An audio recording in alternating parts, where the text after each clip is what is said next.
In our last installment of Fact-Checking 10 Lies You Were Told About Islam, we saw the wildly popular YouTube channel All Time Tens do an absolutely spot-on impression of a spineless Western politician or a gullible CNN anchor. They perfectly nailed the whole, "I'm so dumb I can't pour water out of a boot even if there are instructions on the heel" attitude we've come to expect from nearly everyone who tries to tell us about Islam. But All Time Tens keeps the parody going by fabricating Quran verses. Responding to the claim that the Quran commands Muslims to kill non-Muslims, All Time Tens declares, "The Quran specifically says the opposite, stating one who kills a non-Muslim person under protection will not even smell the fragrance of paradise. And whoever hurts a non-Muslim, I shall be adversary to him on the day of resurrection." Now you can read the Quran until your brain melts. You're not going to find these verses. For you doubters out there, I'll once again demonstrate my level of confidence by proclaiming that I will bow down and recite the Shahada if you can find these verses in the Quran. Much like the Shahada and Islam's 5 daily prayers, these quotations don't come from the Quran. They come from the Hadith. And this is hilarious because these quotations don't even sound like they come from the Quran. Anyone who's spent any amount of time reading the Quran can spot the style difference instantly. So, someone who attributes them to the Quran might as well wear a sign around his neck saying, "I'm as sharp as a bowling ball." But attributing these quotations to the Quran is a minor blunder compared to how the meanings are distorted. All Time Tens makes the quotations sound as if they're about being nice towards non-Muslims. Let's take a closer look. The first supposed quotation, again, is, "One who kills a non-Muslim person under protection will not even smell the fragrance of paradise." This is a fairly common hadith that can be found in several collections. I'll read one from Sunan an-Nasai. Sunan an-Nasai 4753. The Prophet said, "Whoever kills a man from among Ahl ad-Dimma, he will not smell the fragrance of paradise, and its fragrance may be detected from a distance of 70 years. Notice the Ahl ad-Dimma part. This is about dhimmis. It says nothing about non-Muslims in general. The other supposed Quran quotation is also about dhimmis. Listen to this distortion. "Whoever hurts a non-Muslim, I shall be adversary to him on the day of resurrection."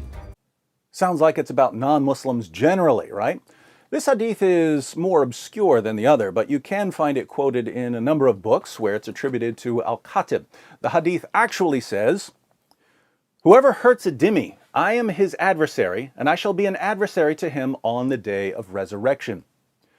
Once again, this is about dhimmis. What's a dhimmi? A dhimmi is a non-Muslim living in an Islamic area who's agreed to pay the Muslim community in exchange for not being killed and for being able to continue practicing Christianity or Judaism. The Jews of Khaybar are a good example here. In Sahih al-Bukhari 23:38 we read, "When Allah's messenger had conquered Khaybar, he wanted to expel the Jews from it as its land became the property of Allah, his messenger, and the Muslims. Allah's messenger intended to expel the Jews, but they requested him to let them stay there on the condition that they would do the labor and get half of the fruits. Allah's messenger told them, 'We will let you stay on this condition as long as we wish.' So the Jews agreed to stay on the land and do all the work, but they would give half of their annual produce to the Muslim community. This contribution was called jizya. We read about jizya in the Quran, Surah 9, verse 29, a verse you should be memorizing. "Fight those who believe not in Allah, nor the last day, nor hold that forbidden which hath been forbidden by Allah and his messenger, nor acknowledge the religion of truth from among the people of the book, until they pay the jizya with willing submission and feel themselves subdued." The Quran says that jizya is accepted from among the people of the book.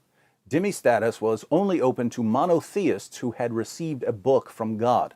Polytheists had much more limited options. So Jews and Christians had a privileged status that they could continue practicing Judaism and Christianity provided they paid the jizya. Even though paying jizya was better than being killed, it was still a sign of humiliation. In the introductory hadith of Book 56, Chapter 88 of Sahih al-Bukhari, Muhammad says, "My livelihood is under the shade of my spear, and he who disobeys my orders will be humiliated by paying jizya." Ibn Kathir, Islam's most respected Quran commentator, explains jizya as follows in his commentary on Surah 9, verse 29. Paying jizya is a sign of kufr and disgrace. Allah said, until they pay the jizya, if they do not choose to embrace Islam, with willing submission, in defeat and subservience, and feel themselves subdued, disgraced, humiliated, and belittled. Therefore, Muslims are not allowed to honor the people of Dhimma or elevate them above Muslims, for they are miserable, disgraced, and humiliated. So, why weren't Muslims allowed to kill dhimmis? Umar, one of Muhammad's closest companions and the second of the rightly guided caliphs, explains why in Sahih al-Bukhari 3162. We said to Umar bin al-Khattab, O chief of the believers, advise us. He said, I advise you to fulfill Allah's dhimma, financial obligation, made with the dhimmi, as it is the dhimma of your prophet and the source of the livelihood of your dependents, i.e. the taxes from the dhimmi. It's the source of the livelihood of your dependents. Dhimmis are where you get the money to feed your families. Dhimmis are the people funding the Muslim community. This is why Muhammad said, my livelihood is under the shade of my spear.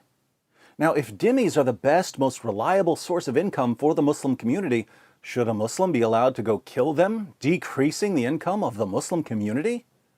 Imagine a restaurant owner who pays the mafia protection money. Will the mob boss let one of his underlings go kill the restaurant owner? Of course not. Why? Because the mob boss loves the restaurant owner so much? No, that's where the money comes from. It's the same in Islam. So, the ahadith quoted by all-time tens, which the video makers think come from the Quran, are about not killing Jews and Christians who have agreed to pay the Muslims protection money. But the video makes it sound as if Muslims just aren't allowed to harm any non-Muslims. Unfortunately for all-time tens, both the Quran and the Hadith have plenty to say about fighting non-Muslims who aren't dhimmis. The sad part here is that this section of the video is supposed to be responding to the claim that Muslims are commanded to kill all non-Muslims. And that's actually a false claim. Muslims are not commanded to kill all non-Muslims. We've just seen, for instance, that Christians and Jews were allowed to live even in a Muslim state as long as they paid for that right. But instead of going through the Muslim sources and explaining what Islam teaches about unbelievers, All-Time Tens shares a couple of ahadith they found in a Google search, pretends these quotes are found in the Quran, and distorts the meanings. These guys haven't even been subjugated and they're already acting like dhimmis. I think a couple of villages are missing their idiots. Anyway, that's two. Should I keep going or move on to something much more difficult, like rearranging my sock drawer? I kind of feel like I'm clubbing a baby seal here. Let me know in the comment section.